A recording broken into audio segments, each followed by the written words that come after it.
Alors, parlons des problèmes de limite des ressources. Calories végétales, calories animales.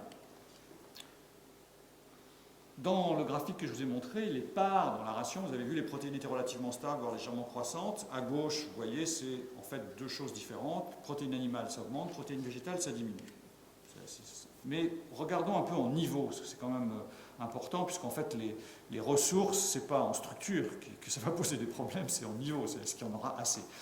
Donc en niveau, la demande de protéines, enfin la fourniture de protéines pour l'alimentation humaine augmente. Pour les protéines végétales qui sont en vert sur les deux graphiques, ça diminue très légèrement quand le niveau de revenu augmente, mais vous voyez que les protéines d'origine animale augmentent très fortement, et là les quantités, alors c'est des grammes par personne et par jour, augmentent très fortement, et il faut vraiment arriver tout à fait dans la droite du graphique de droite pour le voir se stabiliser, et même la stabilisation que vous voyez dans les années 50, c'est pas vraiment produite quand on regarde les données 50 ans après, et c'est quand même toujours une demande globale croissante de protéines, et surtout de protéines animales, vous voyez c'est la courbe rouge en bas à droite, qui augmente, et qui augmente fortement, même si on a pas mal d'hétérogénéité autour des courbes. En termes de calories, parce que ça peut être plus simple à regarder, non là c'est toujours en grammes, mais on le voit sur le graphique de gauche, si on compare les pays, et sur les quatre graphiques qui sont là à gauche, les pays du monde sont classés en fonction de leur niveau de revenu, donc plus riches en haut, plus pauvres en bas. Si on part des plus pauvres en bas, c'est la courbe bleue, vous voyez, on est à 10 grammes par personne et par jour, et en 50 ans, là, de 1960 à 2010, ça n'a pas augmenté. C'est-à-dire que ces pays-là sont restés dans leur niveau de consommation et de type de consommation du départ, avec des niveaux de consommation de protéines animales très faibles. Et quand on regarde, il y a déjà assez de graphiques comme ça, le détail de ces pays, on voit que la structure de leur alimentation est restée stable pendant les 50 ans. C'est certains pays d'Afrique subsaharienne, etc., qui sont les pays les plus pauvres aujourd'hui. En gros, leur transition nutritionnelle n'est même pas commencée. D'accord ?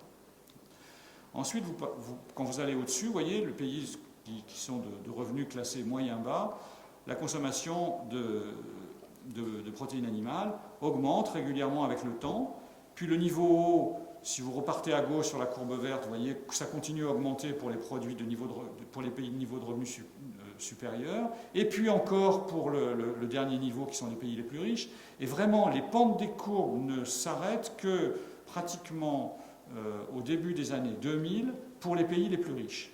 Donc ça veut dire qu'il y a une croissance de la demande de protéines qui est continue comme ça, dans le temps et en fonction du niveau de revenu. Donc ça veut dire une demande énorme à ce niveau-là. Pour le végétal à droite, vous voyez, les choses sont beaucoup plus calmes en revanche. Et si on exprime ça en termes de calories, puisque finalement, si on reprend mon petit modèle de tout à l'heure, ce qui compte pour savoir s'il y aura assez à manger pour tout le monde, c'est de savoir si l'agriculture peut produire des calories. Et vous savez que pour produire des calories animales, il faut des calories végétales, et que donc ce qui est important, c'est de voir comment se manifeste cette demande de calories végétales. Alors regardez sur ce graphique-là aussi, quand vous voyez les consommations caloriques qui augmentent, ce qu'on voit sur la courbe des X, eh bien, la demande de calories animales, qui est en Y, augmente fortement. Le pays aujourd'hui au monde qui consomme le plus de calories animales, c'est la France, c'est nous. Alors souvent on dit « Ah mais non, c'est les États-Unis ». Non, les États-Unis, vous voyez, sont en dessous, parce que les États-Unis consomment plus de viande que nous, effectivement, mais ce n'est pas viande qu'il faut raisonner, c'est calories animales, évidemment. C'est clair. Hein. Et donc, en France, pour la question des calories animales, même si on est un peu moins consommateur que les États-Unis en viande rouge en particulier, on est très bon en charcuterie, la crème, on aime bien ça, le beurre, etc. Et donc on est finalement, le fromage, on est des très forts consommateurs de calories animales et on atteint des niveaux dans notre offre alimentaire qui sont de l'ordre de 1200 kilocalories par personne aujourd'hui. Et ce que vous voyez sur le graphique, c'est que les pays qui sont en transition, qui suivent, alors déjà rapidement derrière, le premier c'est l'Espagne, l'Italie, donc les pays d'Europe du Sud, mais ensuite les pays d'Asie, la Chine, le Japon, etc. Tous ces pays-là, dès que la ration calorique augmente, la proportion des calories animales augmente, et vous voyez que toutes les flèches pointent dans la même direction. Donc là j'ai mis quelques pays pour que les choses soient claires, mais si on met tous les pays du monde qui suivent ce modèle, voilà ce qu'on obtient. une volée de flèches, tout le monde par là-bas. Il y a des différences énormes, mais ce modèle concerne quand même plus de 5 milliards de personnes dans le monde aujourd'hui, avec des écarts, c'est-à-dire que pour un même niveau de calories globales, si vous tracez une verticale comme ça, vous voyez qu'il y a des niveaux de calories animales qui sont différents. Alors ça, peut être plutôt une bonne nouvelle, c'est-à-dire que puisqu'il y a des différences, ça veut dire qu'il y a des différences culturelles, il y a des choses, il y a de l'hétérogénéité, donc on pourra jouer là-dessus pour arriver à contrôler. Mais si tout le monde devait rejoindre la position de la France, il y a clairement un problème. Clairement un problème. Regardez les masses, le dernier graphique de ce type-là. Dans les années 60, calories animales donc à gauche par rapport aux revenus, là cette fois-ci, les triangles que vous avez sur le graphique sont proportionnels à la taille des pays. Vous avez clairement deux groupes, là vous avez en haut à droite des pays qui sont forts consommateurs de calories animales, donc c'est des gros triangles, c'est les États-Unis, la France, enfin l'Europe, etc., les pays d'Europe. Et puis en bas, vous avez les pays du monde. Et regardez 50 ans après ce qui s'est passé. Vous voyez, les gros ronds, là, c'est l'Inde et la Chine. Vous voyez comment ils montent le long de la courbe. Vous voyez que les pays d'Europe à droite ont perdu de leur importance, mais vous voyez surtout que ces gros ronds qui sont en train de monter le long de la courbe sont loin du but encore, et que d'autres vont suivre. Et donc c'est là que se situe la limite essentielle, parce que selon le calcul habituel, selon qu'on a affaire à des ruminants ou à des monogastriques, il faut de 5 à 10 kilocalories végétales pour faire une animale, vous avez des modèles à droite qui sont des modèles à 10 000 kilocalories initiales. Donc ça veut dire qu'il faut avoir les ressources naturelles pour produire 10 000 calories par personne. Je vous rappelle mon modèle de tout à l'heure, qui est encore celui d'une grande partie des paysans pauvres du monde, où on produit 1 tonne de céréales par personne, c'est-à-dire en gros de 2000 à 2500 calories par jour, pas plus, pas 10 000, pas 10 000. Hein, on en est loin. Bon. Voilà. Ça vous le savez, mais c'est moins là-dessus que je veux insister que sur vous voyez cette espèce de côté inéluctable, ces évolutions massives que l'on voit. Alors dans nos prévisions, si on regarde un peu les détails, on se dit mais ça ne peut pas aller comme ça, puis peut-être que les pays développés vont prendre conscience, on commence à avoir des poussées de végétarianisme, des gens qui disent qu'il faut manger moins de viande, etc. C'est vrai, c'est vrai. Et on le voit ici sur les courbes du haut. Les courbes du haut, vous avez dans les pays qui étaient très très forts consommateurs de calories animales, les pays d'Europe du Nord et les pays d'Europe de l'Ouest, donc c'est la courbe en noir et la courbe en bleu, vous voyez qu'il y a un fléchissement.